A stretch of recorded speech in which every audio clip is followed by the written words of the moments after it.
الحمد لله نحمده ونستعينه ونستغفره ونؤمن به ونتوكل عليه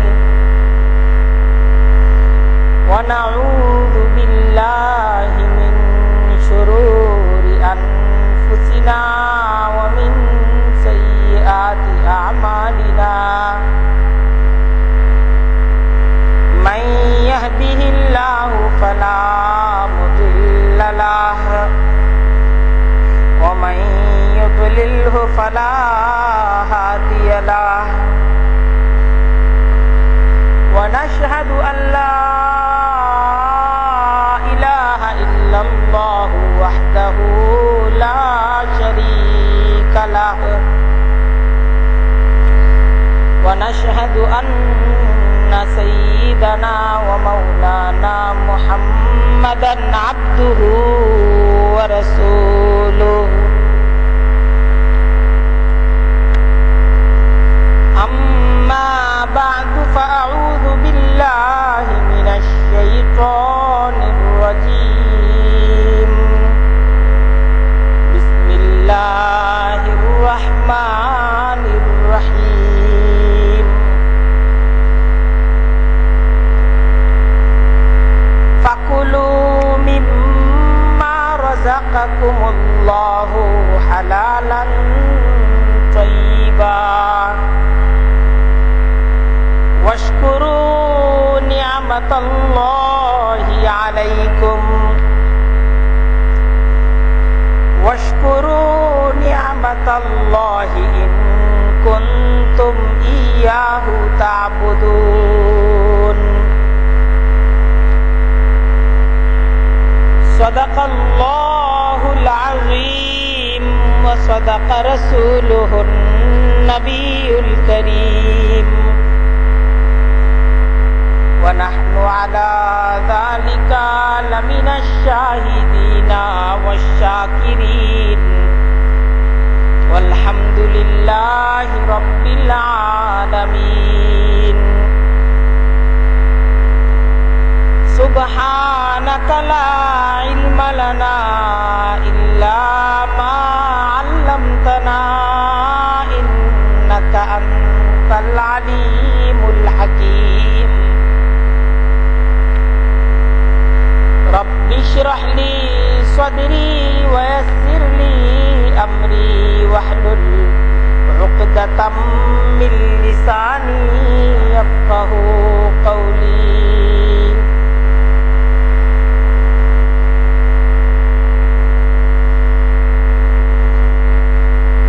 আল্লাহ তাআলার দরবারে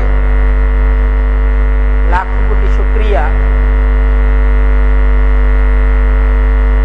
তিনি আমাদেরকে আজকের এই জুমার খুতবার আলোচনায় জুমার আজানের সাথে সাথেই এসে বসার তৌফিক দান করেছেন। শত কোটি দরুদ এবং সালাম প্যারা নবী হযরত মুহাম্মদ মুস্তাফা সাল্লাল্লাহু আলাইহি ওয়াসাল্লামের উপর, তার পরিবার পরিজন, তার সাহাবা একরামদের উপর। আল্লাহ তাআলা যার উম্মত করে আমাদেরকে সৌভাগ্যবান করেছে।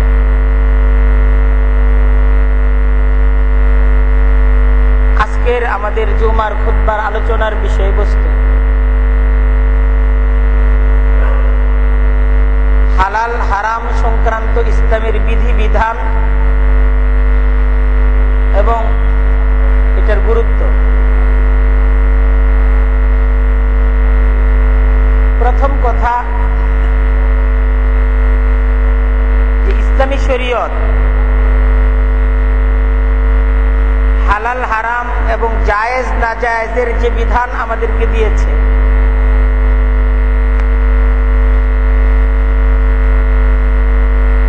শরীয়তের একটা হুকুম বা একটা বিধান জায়েজ হওয়া, নাজায়েজ হওয়া, হালাল হওয়া অথবা হারাম হওয়া, আমরা যেটা শুনে থাকি যে এটা হালাল বা এটা হারাম, এটা জায়েজ অথবা এটা নাজায়েজ, আসলে এই বিধানগুলো সরাসরি আল্লাহ তাআলার বিধান।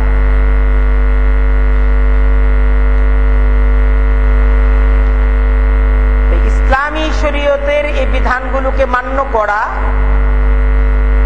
এই বিধানগুলোকে মেনে চলা মূলত আল্লাহ তাআলাকে মেনে চলা। এই বিধানগুলো মানাই আল্লাহকে মানা।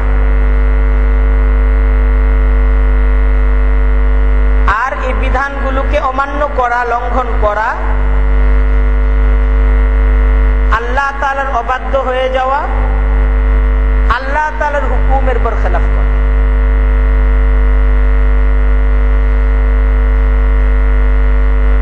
তাই আমরা যখন শুনি যে এটা জায়েজ, এটা যখন শুনি আমরা নাজায়েজ, এটা হালাল বা এটা হারাম,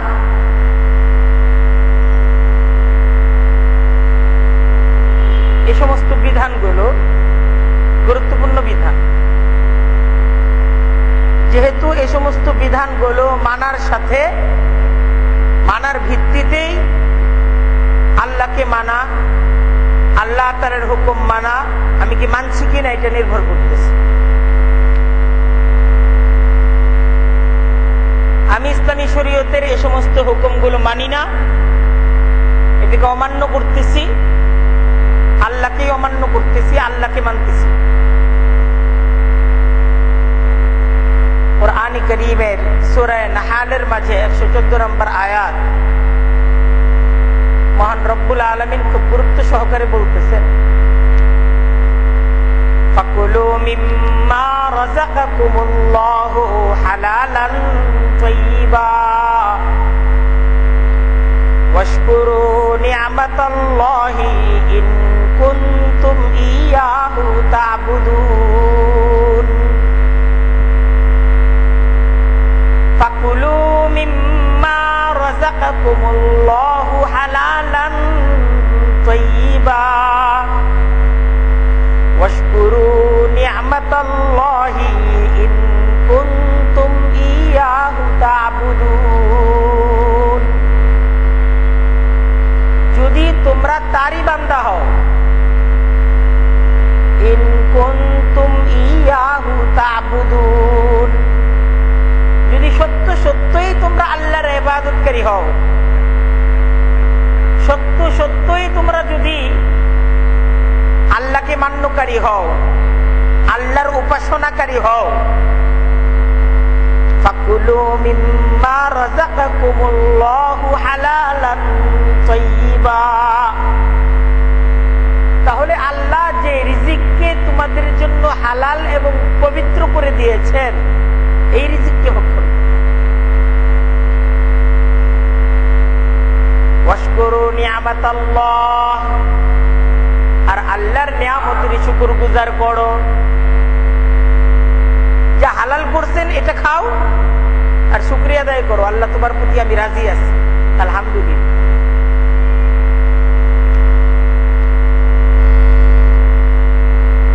কথাটা খুব গুরুত্বপূর্ণ। যদি তোমরা আল্লাহর ইবাদতকারী হও, তাহলে তোমরা হারামে যাবা কেন? হারামে যাওয়া তো আল্লাহর ইবাদতকে লঙ্ঘন করা। আর আল্লাহর ইবাদত তো হলো আল্লাহ যে হালাল করেছেন এর মাঝে থাকাটাই তো আল্লাহর ইবাদত, এটাই তো আল্লাহর উপাসনা। তুমি যে আল্লাহর উপাসনা করো, আল্লাহকেই তুমি যে মানো, এটার প্রমাণ আল্লাহ যা হালাল করেছেন তুমি তাই গ্রহণ করো, যা হারাম করেছেন এটাকে তুমি বর্জন করো। হারাম গ্রহণ করা, আল্লাহর আনুগত্য বাদ দিয়ে এটা শয়তানের আনুগত্য করা। আমি যখন হারামকে গ্রহণ করতেছি, এখানে শুধু আল্লাহর আনুগত্য বাদ দিচ্ছি তাই না, আল্লাহর আনুগত্য বাদ দিয়ে আমি আমার চিরদুশমন শয়তানের আনুগত্য, তার অনুসরণ করতেছি।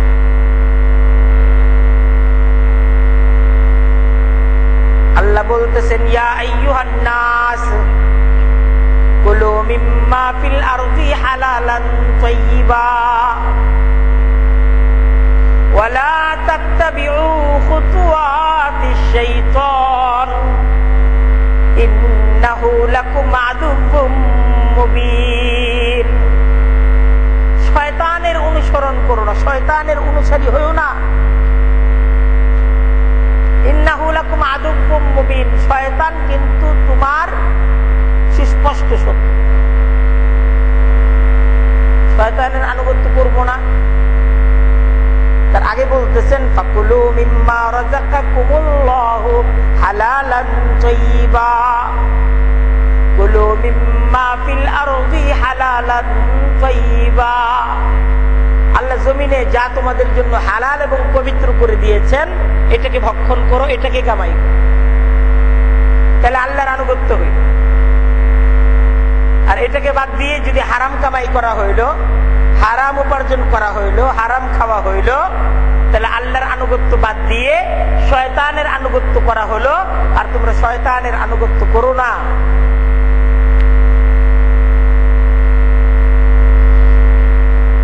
এটা দাওয়াত, এটাই আল্লাহর আহ্বান। কোনোভাবে যদি হারাম সম্পদ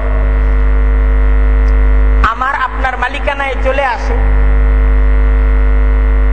আমার কামায়ের মাঝে, আমার ইচ্ছায় হোক অনিচ্ছায় হোক, আমার চাওয়ায় হোক আর আমার না চাওয়ায় হোক, কোন হারাম কামাই যদি আমার সম্পদের মাঝে চলে আসে, তাহলে এই হারাম কামাইটাকে ব্যবহার করা এটা তো জায়েজ নাই। হারাম কামাইটাকে ব্যবহার করা জায়েজ আছে? জায়েজ। হারাম কামাইটা এটা আমার কাছে চলে আসতো, আমার হাতে চলে আসতো, আমার হাতে এমন কিছু টাকা আসতো যে টাকাটা হারাম উৎস থেকে আসছে।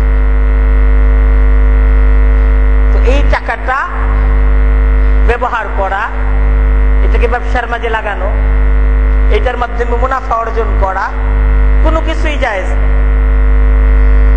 কি করতে হবে?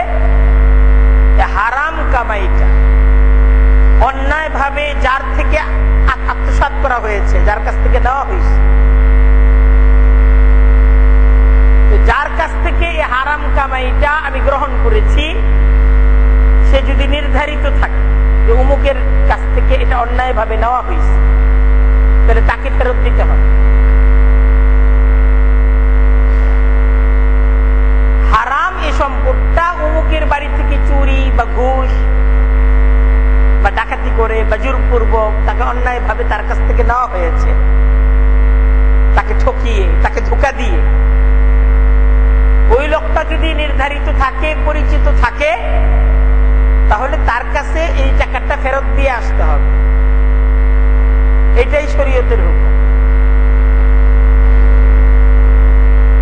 আর ওই লোকটা আমার চেনা না, পরিচিত না, জানা নাই, তার কাছে ফেরত দেওয়ার কোনো ব্যবস্থাপনা নাই, তাহলে এই টাকাটা তার পক্ষ থেকে, নিজের পক্ষ থেকে, তার পক্ষ থেকে সদকা করে দেওয়া যায়।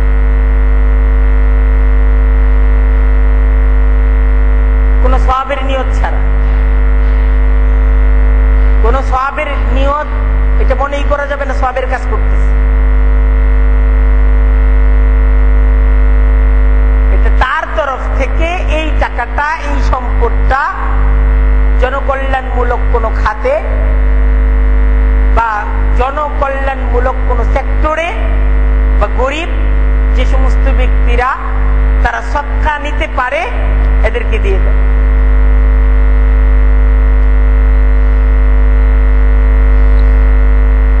এটা দিয়ে দিতেই হবে। হারামটা আপনার কামাইয়ের মাঝে, আপনার উপার্জনের মাঝে রাখা যাবে না। এটা ব্যবহার করা কোনো অবস্থাতেই আপনার জন্য বৈধ হবে না, আপনার জন্য অবৈধ হবে। এটা জায়েজ হবে না, আপনার জন্য নাজায়েজ হবে। হারাম সম্পদকে ব্যবহার করা আপনার জন্য হারাম হবে।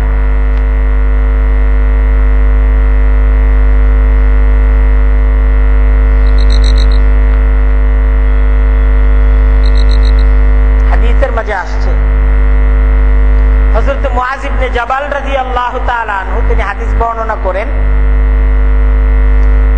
লা তাজালু কদমা আবদিন ইয়াউমাল কিয়ামাহ,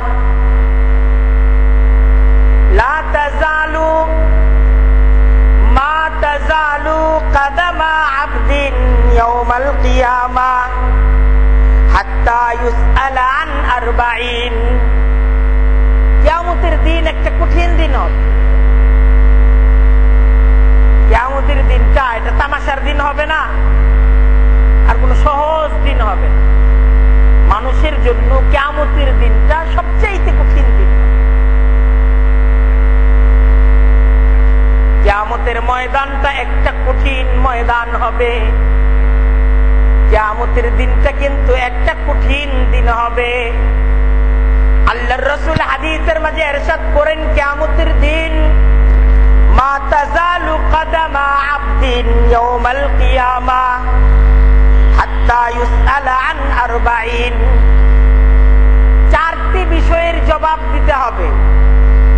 এই চারটা বিষয়ের জবাব না দিয়ে কোন ব্যক্তি কিয়ামতের দিন তার কদমকে সামনে অগ্রসর করতে পারবে না।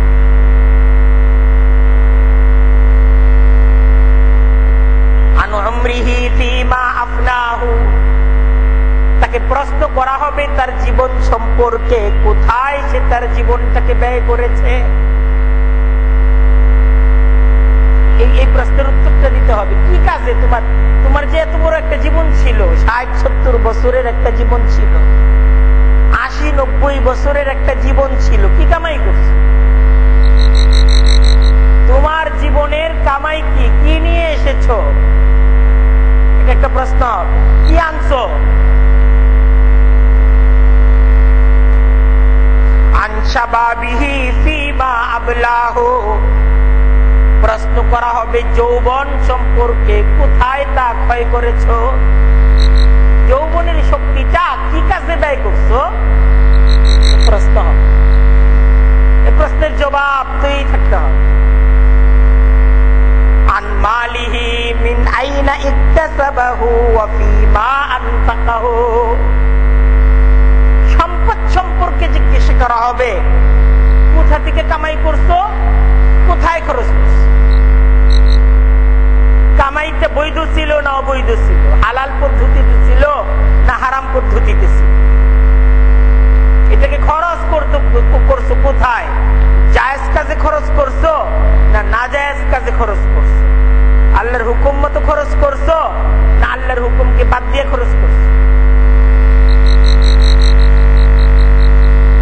কামাই যে করতেছি এটা আমার জানা থাকতে হবে, কোথা থেকে কামাই করতেছি, টাকাটা কোথা থেকে আসতেছে, এটা প্রশ্ন হবে। খরচ কোথায় করতেছি, এর পরিণতি কি? আন ইলমিহি মাযা আমিলা ফীহি, ইলম সম্পর্কে জিজ্ঞাসা করা হবে, কি আমল করছো? জানতা তো? তুমি জানতা না এটা আল্লাহর হুকুম? জানার পরে আমল করছো, আল্লাহর হুকুম মানছো না আল্লাহর হুকুমকে লঙ্ঘন করছো? সম্পদের উপার্জনটা আল্লাহ যে পদ্ধতি হালাল করেছেন সেই পদ্ধতিতেই হতে হবে, এটা চূড়ান্ত। আল্লাহ যে পদ্ধতি হারাম করে দিয়েছেন সেই পদ্ধতিতে সম্পদ কামাই করা যাবে না, এটাই চূড়ান্ত। কোন অবস্থাতে কারো জন্য আল্লাহ যা হারাম করেছেন হারাম পদ্ধতি অবলম্বন করার সুযোগ নেই। আল্লাহ নবীকে প্রশ্ন করতেছেন, ইয়া আইয়ুহান নাবিয়্যু, হে নবী, লিমা তুহাররিমু মা আহাল্লাল্লাহু লাকা, আল্লাহ আপনার জন্য যা হালাল করে দিয়েছেন আপনি তা নিজের জন্য হারাম করছেন কেন?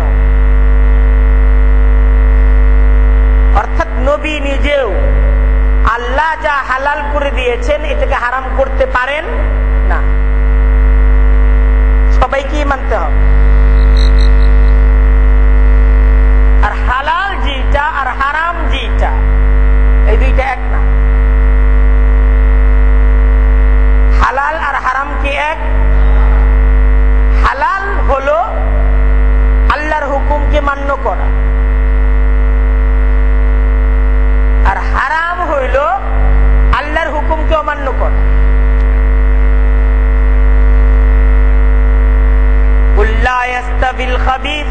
ওয়াত-তাইয়্যিব।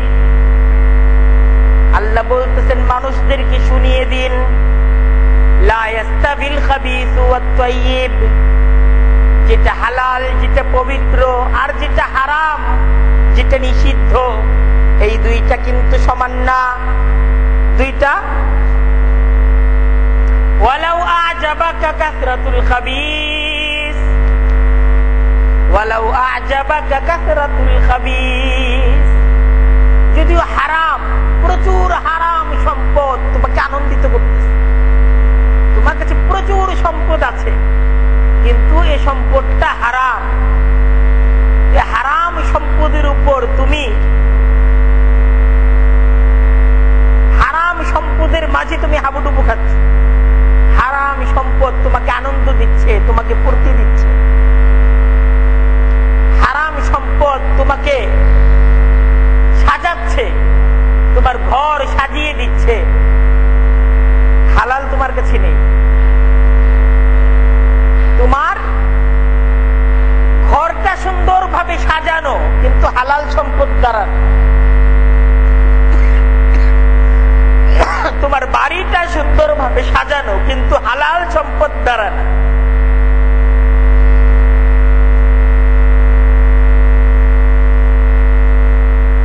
তো যখন হালাল সম্পদ দ্বারা তুমি তো আমার ঘরটাকে, তুমি তোমার পরিবারটাকে সাজিয়ে তুলতে ব্যর্থ হয়েছ, হারাম দ্বারা যে সাজাচ্ছ এটা তো হারাম। একজন হালাল কামাচ্ছে, তার ঘরটা সাজানো না, আর তুমি হারাম কামাচ্ছ, ঘরটাকে সাজাচ্ছ।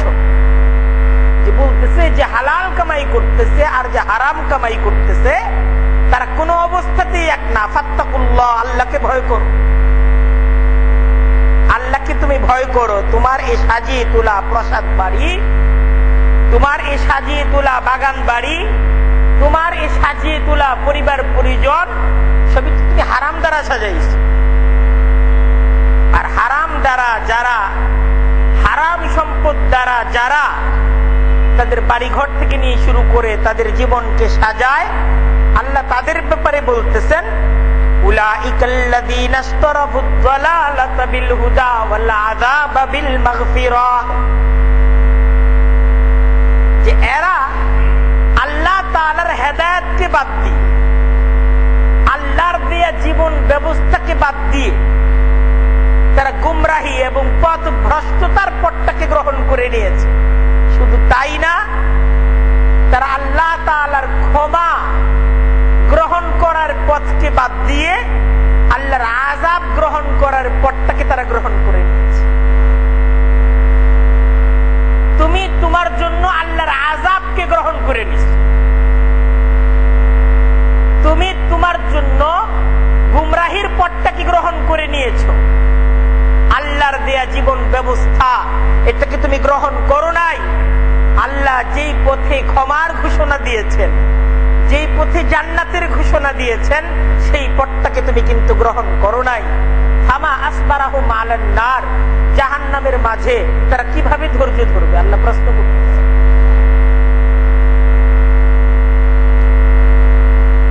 কি অবস্থা হবে তাদের জাহান্নাম? এরা তো আযাবকে গ্রহণ করে নিছে নিজের জন্য। এটা পুরাটাই আগুন, এটা পুরাটাই আগুন।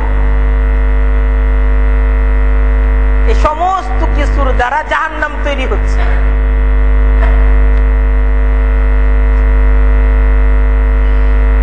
হালাল হারাম সম্পর্কিত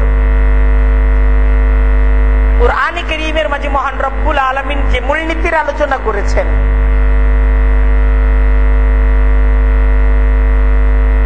আমাদেরকে যে বিধান তিনি দিয়েছেন যে তোমরা হারাম পদ্ধতিতে একে অপরের সম্পদকে ভক্ষণ করো না।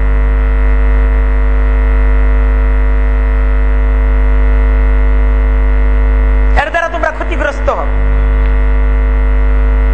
হারাম পদ্ধতিতে তোমরা যখন একে অন্যের সম্পদকে ভক্ষণ করবে,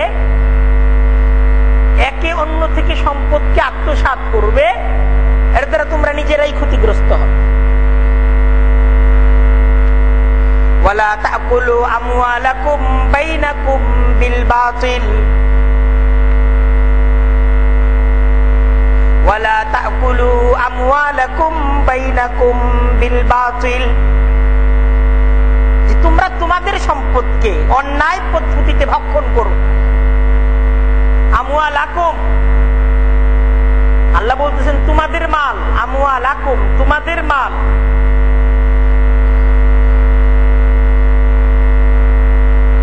যে তুমি যখন অন্যের সম্পদকে অবৈধ পদ্ধতিতে তার কাছ থেকে নিচ্ছ, তুমি তখন এটা ভাবার চেষ্টা করো যে তুমি অন্যায় ভাবে জোরপূর্বক তাকে ধোঁকা দিয়ে তার সাথে প্রতারণা করে তার সম্পদটাকে তুমি তোমার কামাইয়ের মাঝে নিয়ে যাচ্ছ। তার এই সম্পদটার প্রতি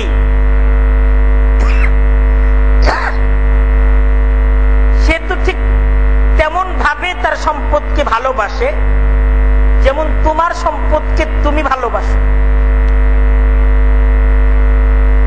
আজকে তুমি তার সম্পদকে অন্যায় ভাবে ধোঁকা দিয়ে প্রতারণার মাধ্যমে তুমি যে তার কাছ থেকে নিচ্ছ, আজকে সে যদি ধোঁকা দিয়ে প্রতারণার মাধ্যমে তার শক্তির মাধ্যমে তোমার সম্পদটা সে যদি এইভাবে নিত, তাহলে তোমার কাছে কেমন লাগবে? এটা হলো প্রথম কথা। এই আয়াত থেকে প্রথম যে কথাটা, এই প্রথম কথাটা হলো এই যে তুমি যে অন্যায় ভাবে তার সম্পদটা নিচ্ছ, তোমার সম্পদ যদি অন্যায় ভাবে সে নিত, তাহলে এটাকে তুমি কি বিচারে দেখবে? তোমার কাছে এর বিচারটা কি?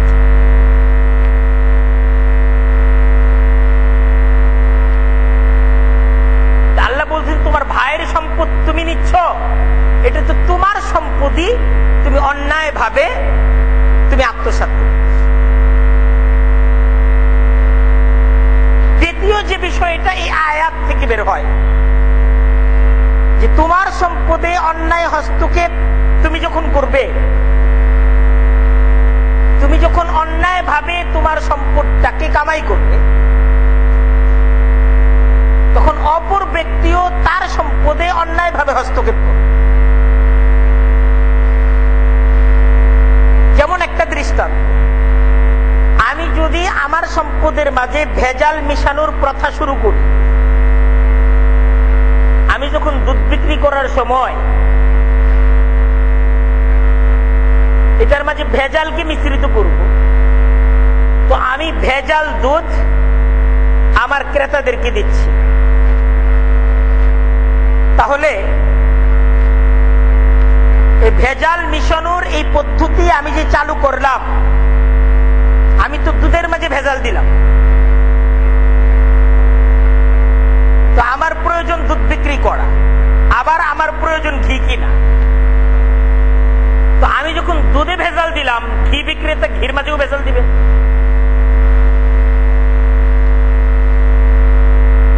আমি তেল বিক্রি করব, আমি যখন তেলের মাঝে ভেজাল দিলাম, তো যিনি মশলা বিক্রি করবে উনি মশলার মাঝেও ভেজাল দিবে। আমি যখন আমার সম্পদে অন্যায় হস্তক্ষেপ করে অন্যায় এবং অবৈধভাবে মানুষদের কাছ থেকে সম্পদকে আত্মসাৎ করলাম,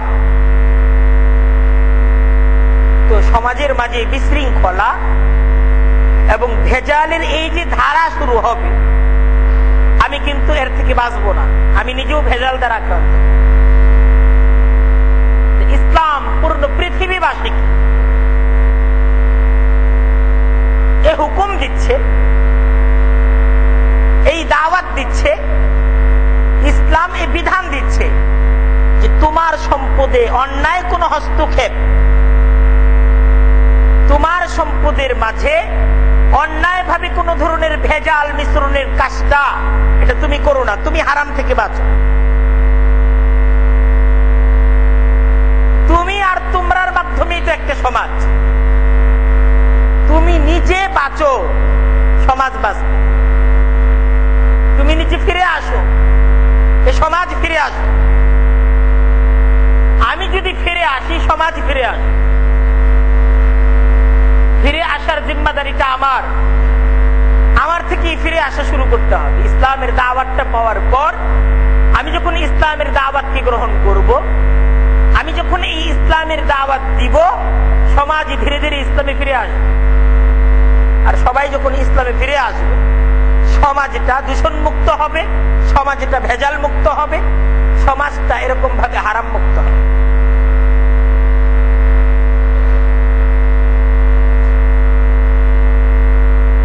লা তাকুলু আমওয়ালাকুম বাইনাকুম বিল বাতিল, যে তোমরা তোমাদের সম্পত্তি, একে অন্যের সম্পত্তি অন্যায় ভাবে ভক্ষণ করো না। এর মাঝে আত্মসাৎ করা, চুরি করা, ডাকাতি করা, ছিনতাই করা, চাঁদাবাজি করা, সুদ নেওয়া, ঘুষ দেওয়া, ঘুষ নেওয়া, আল্লাহ তাআলা তার কোরআনের মাধ্যমে, তার বিধানের মাধ্যমে যা হারাম করেছেন, এই সমস্ত হারাম লেনদেন গুলো কোরআন কারীমের এই আয়াতের অন্তর্ভুক্ত।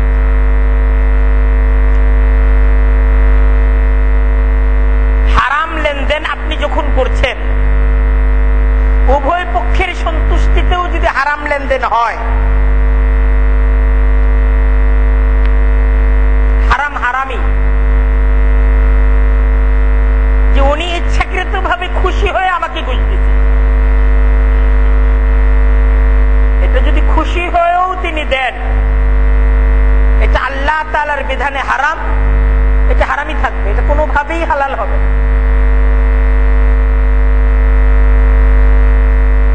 উনি ইচ্ছাকৃত ভাবে আমাকে সুদ দিচ্ছে, খুশি হয়ে দিচ্ছে,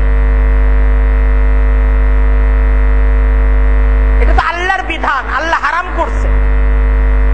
এটার মাঝে আমি খুশি বা আমার অপর পক্ষ খুশি, এখানে হারাম কাজ আপনারা যখন খুশি হয়ে করবেন, তখন তো এটা আরো বড় অন্যায়। হারাম কাজটা, এটা খুশি হয়ে বেজার হয়ে কোনোভাবেই হারাম কাজটা তো করা যাবে না। কারণ হালাল এবং হারাম এটা কার বিধান? আল্লাহর বিধান। আপনি আল্লাহকে মানেন, এর অর্থ হলো আল্লাহ যা হালাল করেছেন এটাকে হালাল মানেন, এটাকে মেনে চলেন। আল্লাহ যা হারাম করেছেন এটা থেকে আপনি বেঁচে থাকেন। এটি তো আল্লাহর সাথে আপনার সম্পর্ক, এখানেই সম্পর্ক। আপনি আল্লাহ যা হালাল করেছে, আল্লাহ যা হারাম করেছেন, আল্লাহ তাআলার বিধানের বাইরে চলে না। আল্লাহ যা হারাম করেছেন আপনি তা থেকে বেঁচে থাকেন। যা হালাল করেছে তার মাঝে আপনি শুকরিয়া আদায় এবং সন্তুষ্ট থাকেন। তাহলে আপনি আল্লাহকে কিভাবে মানেন, কোথায় মানেন?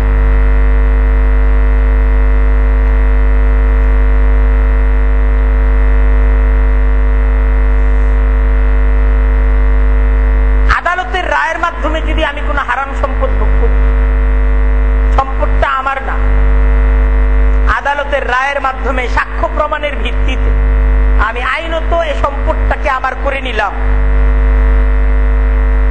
তাহলে এই সম্পদকে আমার হয়ে যাবে? খুব বোঝার চেষ্টা করুন। যদি বিচারপতি সাক্ষ্য প্রমাণের ভিত্তিতে একজনের সম্পদ অপরজনকে দিয়ে দিল, যা মূলত তার না, এর দ্বারা এই সম্পদটা কি তার জন্য হালাল হবে? হালাল হবে না তার জন্য। আল্লাহ রাসূল সাল্লাল্লাহু আলাইহি ওয়াসাল্লাম নিজে বলতেছেন, ইন্নামা আনা বাশার ওয়া আনতুম তাখতাসিমুনা ইলাই। দেখেন বুখারী শরীফের হাদিস, এই হাদিসটা মুসলিম শরীফেও আসছে, একদম সহিহ হাদিস। আল্লাহর রাসূল বলতেছেন, ইন্নামা আনা বাশার ওয়া আনতুম তাখতাসিমুনা ইলাইয়া। দেখো আমি একজন মানুষ, তোমরা আমার কাছে তোমাদের বিচার ফয়সালার জন্য আসো। আল্লাহ রাসূল সাল্লাল্লাহু আলাইহি ওয়াসাল্লাম যখন মদিনায় ইসলামী রাষ্ট্র, ইসলামী খেলাফতকে গড়ে তুলেছেন,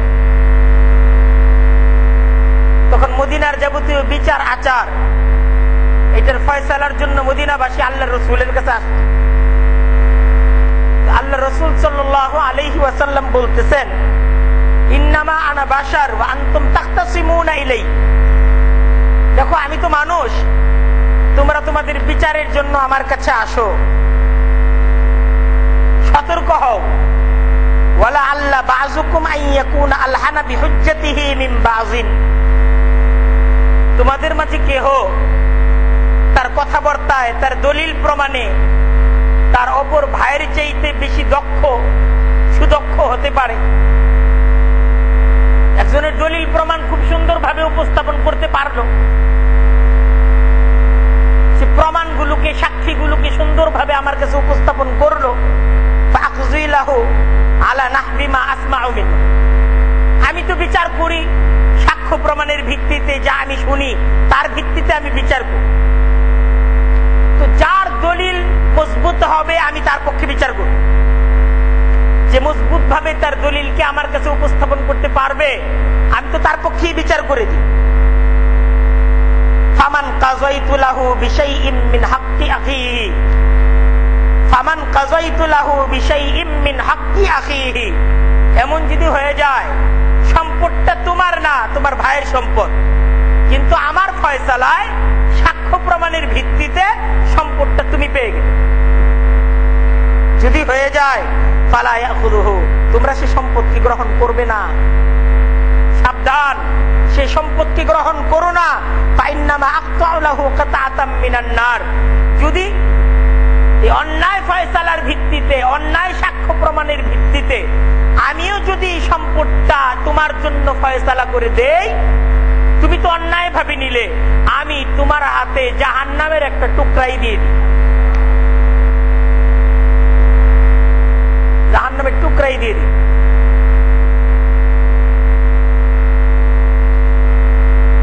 এই ধরনের এক ঘটনাও ঘটে গেল। দুইজন সাহাবী এক খণ্ড জমি নিয়ে তাদের মাঝে একটা বিবাদ। বিচারক আল্লাহর রাসূল, আল্লাহ রাসূল সাল্লাল্লাহু আলাইহি ওয়াসাল্লামের কাছে বিচার আসছে। তো বাদী, তার পক্ষে কোনো সাক্ষী নেই, বাদীকে তো সাক্ষ্য প্রমাণ করতে হবে যে সম্পদটা তার, কিন্তু এই বাদী সাহাবী সে কোনো সাক্ষ্য প্রমাণ পেশ করতে পারতেছে না। তো বাদী যদি সাক্ষ্য প্রমাণ পেশ করতে না পারে, তাহলে ইসলামী বিধান অনুযায়ী বিবাদীকে হলফ করতে হয়, কসম খাইতে হয়। বিবাদী যদি আল্লাহর নামে কসম খেয়ে বলে, তখন বিবাদীর কথা ধর্তব্য হয়। তো এই বাদী সাহাবী যখন সাক্ষ্য প্রমাণ পেশ করতে ব্যর্থ হচ্ছে মুকদ্দমার মাঝে, আল্লাহ রাসূল সাল্লাল্লাহু আলাইহি ওয়াসাল্লাম বিবাদী সাহাবীকে বললেন, তাহলে তুমি কসম খাও। তো বিবাদী সাহাবী কসম খাওয়ার জন্য, বিবাদী ব্যক্তি কসম খাওয়ার জন্য তৈরি হচ্ছেন। তখন আল্লাহ রাসূল সাল্লাল্লাহু আলাইহি ওয়াসাল্লাম তার কসম খাওয়ার পূর্বে কুরআনে কারীমের আয়াত শোনালেন, ইন্নাল্লাযীনা ইয়াশতারুনা বিআহদিল্লাহি ওয়া আইমানিহিম সামানান ক্বালীলা উলাইকা লা খালাকা লাহুম ফিল আখিরাহ ওয়া লা ইউকাল্লিমুহুমুল্লাহু ওয়া লা ইয়ানজুরু ইলাইহিম ইয়াওমাল কিয়ামাতি ওয়া লা ইউযাক্কিহিম ওয়া লাহুম আযাবুন আলীম। ইন্নাল্লাযীনা ইয়াশতারুনা বিআহদিল্লাহি ওয়া আইমানিহিম সামানান ক্বালীলা। আল্লাহর রাসূল বলতেছেন, যে সমস্ত ব্যক্তিরা দুনিয়াটাকে ক্রয় করে নেয় আল্লাহর হুকুমকে লঙ্ঘন, তার ফিকির থাকে আল্লাহর হুকুম না, আমাকে তো এই দুনিয়াটা কামাই করে নিতে হবে, এই জমি আমার লাগবে, তারপর আমি অন্য কিছু বুঝি। যারা আল্লাহর হুকুম, আল্লাহর বিধানকে লঙ্ঘন করে, দুনিয়ার সম্পদটাকে তারা কামাই করে, দুনিয়াটাকেই গ্রহণ করে, দুনিয়াটাকেই প্রাধান্য দেয়, উলাইকা লা খালাকা লাহুম ফিল আখিরাহ। কুরআন বলতেছে যে তারা লা খালাকা লাহুম ফিল আখিরাহ, আখিরাতে আল্লাহ তাআলার তরফ থেকে তাদের জন্য কোনো অংশ নাই। আখিরাতে কিছু পাবে।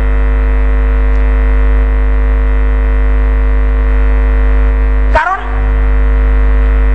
তাদেরকে তো সুযোগ দেওয়া হয়েছিল, আল্লাহ তাদেরকে সুযোগ দিছিলেন, তাদের একটা পরীক্ষা হয়েছে যে তুমি কি দুনিয়া গ্রহণ করতে চাও না আখিরাতকে গ্রহণ করতে চাও। যদি দুনিয়াকে গ্রহণ করতে চাও তাহলে এই সম্পদ অন্যায় ভাবে তুমি গ্রহণ করতে পারো, আর যদি আখিরাতকে গ্রহণ করতে চাও এই সম্পদের মায়াটাকে ছেড়ে দাও, অন্যায় ভাবে এই সম্পদকে তুমি গ্রহণ করো না। তার সামনে সুযোগ ছিল, তার সামনে দুইটা অপশন ছিল, সে তো আখিরাতকে গ্রহণ করে নাই। তাকে যখন আল্লাহ তাআলার তরফ থেকে সুযোগ দেওয়া হয়েছিল তুমি কি চাও, আখিরাত চাও না দুনিয়া চাও, সে তো দুনিয়াটা কি গ্রহণ করছে। সে কি দুনিয়াকে গ্রহণ করে নাই, দুনিয়া কি গ্রহণ করছে। তুমি তো তোমার জন্য দুনিয়াকে গ্রহণ করেছো, তুমি তোমার জন্য জান্নাতকে গ্রহণ করো নাই, তুমি তোমার জন্য আল্লাহর আযাবের পথকে গ্রহণ করেছো, আল্লাহর ক্ষমার পথকে তুমি তোমার জন্য গ্রহণ করো।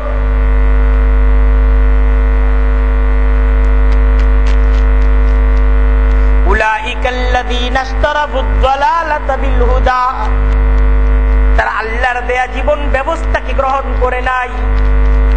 আল্লাহ যা হালাল করেছেন আর আল্লাহ যা হারাম করেছেন আল্লাহর বিধানকে মানে নাই, আল্লাহর বিধানকে অমান্য করে তারা সম্পদকে উপার্জন করেছে।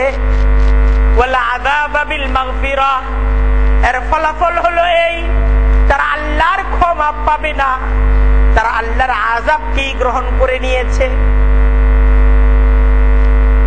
আযাবের পথটাকেই গ্রহণ করে নিয়েছে। কুরআনে কারীমের এই আয়াতগুলো আমাদেরকে শোনাচ্ছে যে তুমি যখন আযাবের পথকে গ্রহণ করেছো নিশ্চিতভাবে তুমি হুঁশিয়ার থাকো, তুমি সাবধান হয়ে যাও, তোমার জন্য আযাবটাই অপেক্ষা করতেছে। তুমি তো ক্ষমার পথে চলো নাই, তুমি তো ক্ষমার পথে আসো নাই, তুমি আযাবের পথে জাহান্নামের পথেই জীবনের শেষ পথ চলা পর্যন্ত তুমি সেই পথেই চলেছো। তুমি কিভাবে ক্ষমার আশা করো? ক্ষমার তো আশা করতে হবে, ক্ষমার পথটা তো ধরতে হবে। আল্লাহ কুরআনে কারীমের এই সমস্ত আয়াতগুলোর মাধ্যমে আমাদেরকে ক্ষমার পথে আসার দাওয়াত দিতেছে যে এই পথ আযাবের পথ, এই পথে গেছো ঠিক আছে, ফিরে আসো। উলাইকা লা খালাকা লাহুম ফিল আখিরাহ, এদের জন্য আখিরাতে কোনো অংশ নাই। ওয়ালা ইউকাল্লিমুহুমুল্লাহু, আল্লাহ তাদের সাথে কোনো কথাও বলবেন না। ওয়ালা ইউকাল্লিমুহুমুল্লাহু, হাসরের ময়দানে আল্লাহ এদের সাথে কোনো কথাও বলবেন না। ওয়ালা ইয়ানজুরু ইলাইহিম, আল্লাহ তাদের দিকে তাকাবেন না। ওয়ালা ইয়ানজুরু ইলাইহিম ইয়াউমাল কিয়ামাহ, কিয়ামতের দিন আল্লাহ তাদের দিকে তাকাবেন না।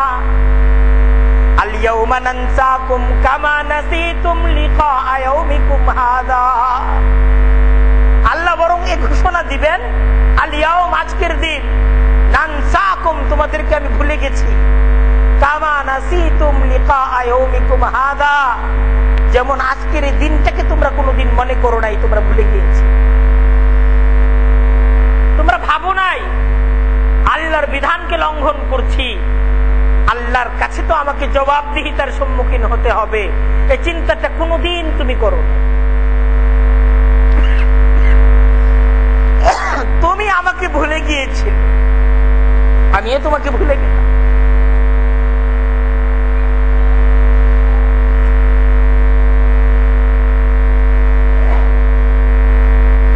আল্লাহর ফেরেশতারা তাদেরকে ডেকে বলবেন যখন নিজেদের প্রতি তাদের আক্ষেপ হবে, লামাকতুল্লাহি আকবারু মিন মাকতিকুম ইয তুদআউনা ইলাল ঈমানি ফাতাকফুরুন, তোমাদেরকে যখন আল্লাহর বিধানের দিকে, ঈমানের দিকে ডাকা হতো, আর তোমরা যখন ঈমানের পথ ছেড়ে কুফরির পথকে গ্রহণ করতে, আজ তোমরা তোমাদের নিজেদের প্রতি ঠিক যে পরিমাণ অসন্তুষ্ট আর আক্ষেপ প্রকাশ করছো, আল্লাহ তার চাইতেও বেশি আক্ষেপ তোমাদের প্রতি প্রকাশ করে। আল্লাহর আফসোস, আল্লাহর আক্ষেপ আজকে তোমাদেরকে নিয়ে তোমাদের আক্ষেপের চাইতে অনেক অনেক বেশি।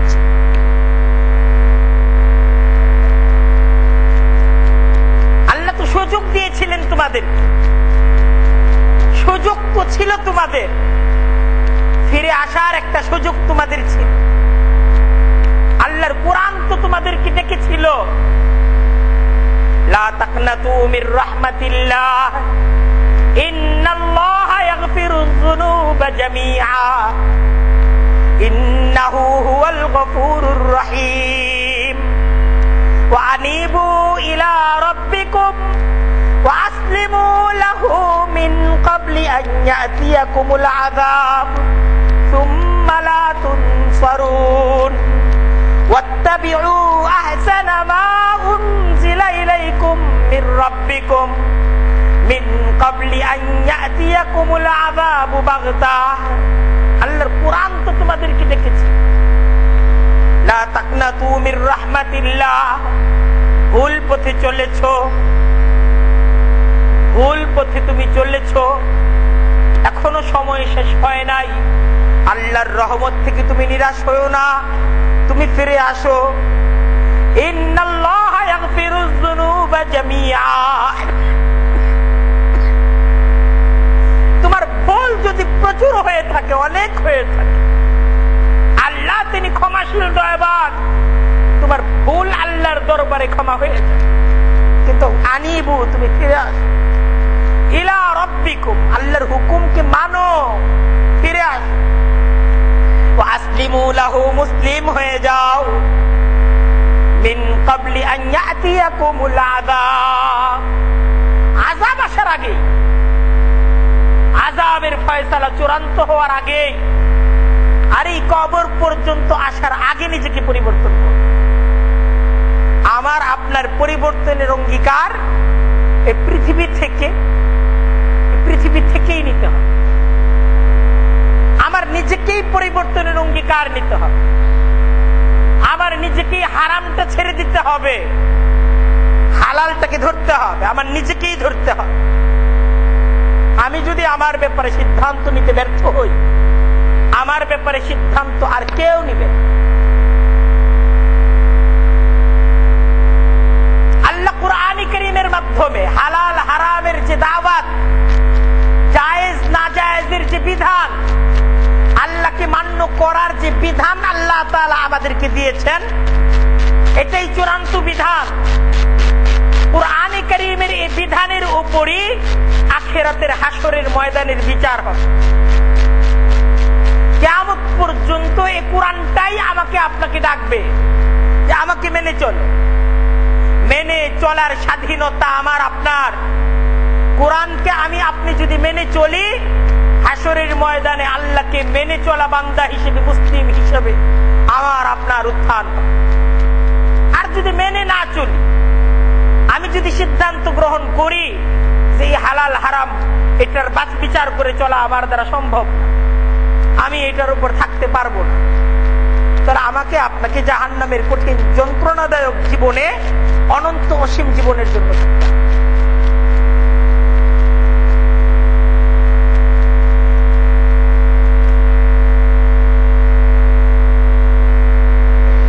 আপনি যখন হারাম নিচ্ছেন, আল্লাহ তাআলার হুকুমকে লঙ্ঘন করে আপনি যখন নিচ্ছেন, আপনি মূলত আপনার জন্য জাহান্নামকে বাছাই করে নিচ্ছেন। উলাইকাল্লাযীনা ইশতারাবুল হায়াতাদ দুনিয়া বিল আখিরাহ। আল্লাহ বলতেছেন এরা তো দুনিয়ার জীবনই নিয়ে নিছে, আখিরাতকে তো এরা চায়। এরা তো আখিরাতকে বাদ দিয়েছে। আখিরাত আর দুনিয়া, তারা দুনিয়াটা গ্রহণ করেছে, আখিরাতটাকে বর্জন করেছে। হালালকে বর্জন করলেন, হারামকে ধরলেন, আপনি দুনিয়াকে গ্রহণ করলেন, আখিরাতকে ছেড়ে দিলেন। ফালা ইউখাফফাফু আনহুমুল আযাব ওয়ালা হুম ইউনসারুন। আল্লাহ বলে এদের থেকে আযাবকে কমানো হবে না, এরা কিন্তু সাহায্য প্রাপ্ত হবে না, এদের কাছে আমার সাহায্য পৌঁছবে, এরা সাহায্য পাবে না। ঈমানের পর ইবাদত গুলো কবুল হওয়ার জন্য এটা অন্যতম শর্ত উপার্জন হারাম হওয়া, উপার্জন হালাল হওয়া, হালাল পদ্ধতিতে উপার্জন হওয়া।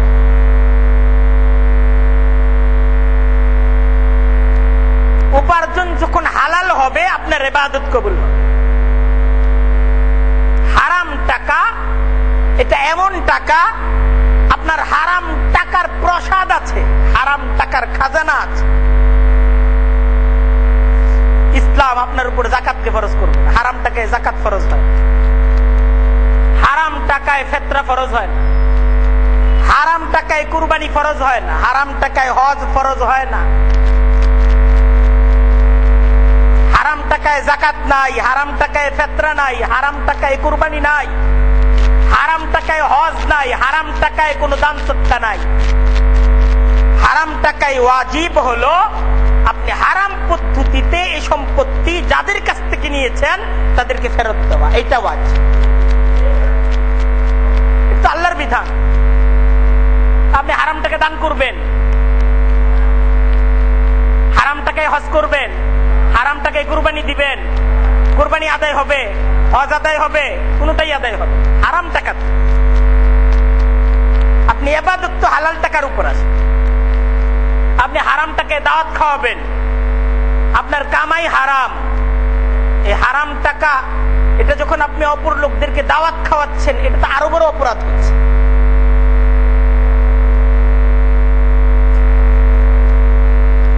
হারাম টাকা যাদের কাছ থেকে হারাম ভাবে উপার্জন করা হয়েছে তাদেরকে দিতে হবে, তাদের কাছে ফেরত দিতে হবে, এইটাই আল্লাহর বিধান। কারণ ফেরত যে দিব তাদেরকে চিনি না, তাহলে কোন সওয়াবের নিয়ত ছাড়া, খুব বুঝেন, কোন সওয়াবের নিয়ত ছাড়া, নিজের তরফ থেকে না, নিজের নামে না, তাদের তরফ থেকে, এটা জনকল্যাণমূলক কোন খাতে যারা সদকা নিতে পারে তাদেরকে সদকা করে দিতে হবে। আপনি হারামটাকে রেখে যাচ্ছেন, আপনার সন্তান যদি আপনার ইন্তেকালের পর আপনার মিরাস পাবে না, আপনার মিরাস, আপনার সন্তান এই সম্পদ পাবে না, আপনার হারাম টাকার সম্পদের মিরাসও তার জন্য হারাম হবে। আপনি সন্তানের জন্য যে রেখে যাচ্ছেন বাড়ি, হারাম টাকার বাড়ি বা হারাম টাকার অ্যাসেট, এটা যে রেখে যাচ্ছেন, আপনার সন্তান যেটা নিবে তার জন্যও তো নেওয়া হারাম, কারণ এটা তো আপনি তো এটার মালিকই না। হারাম টাকার তো মালিকানায় আসে না, আপনার সন্তান মালিক হবে কিভাবে? এটা তো আপনিই মালিক না, আপনার উপর তো ওয়াজিব এটাকে ফিরিয়ে দেওয়া।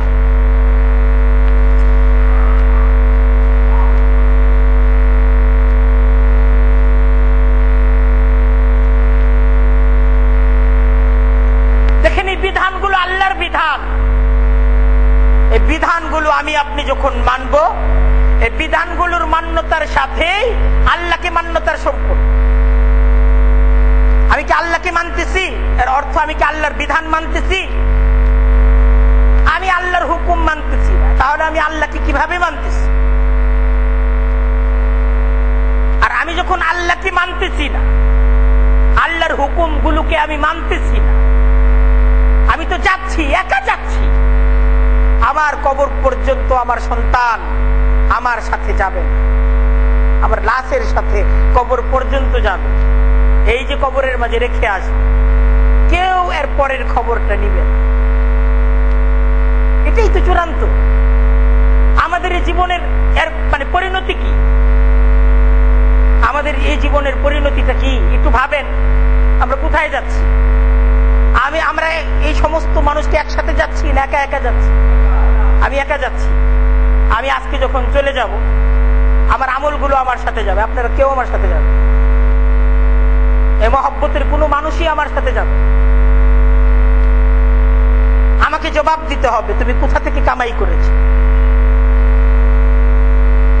কারটা খেয়েছো, কি খেয়েছো, প্রশ্ন হবে। আমার সিদ্ধান্তটা আমাকেই নিতে হবে। আমি হারাম খাবো, হারাম উপার্জন করব, আমার সন্তান এক বেলা খাবে আরেক বেলা খাবে না, আমার কামাই নাই, কিন্তু তার মুখে হারাম তুলে দেওয়ার, এটা তো তার প্রতি অবিচার এবং অন্যায় হচ্ছে।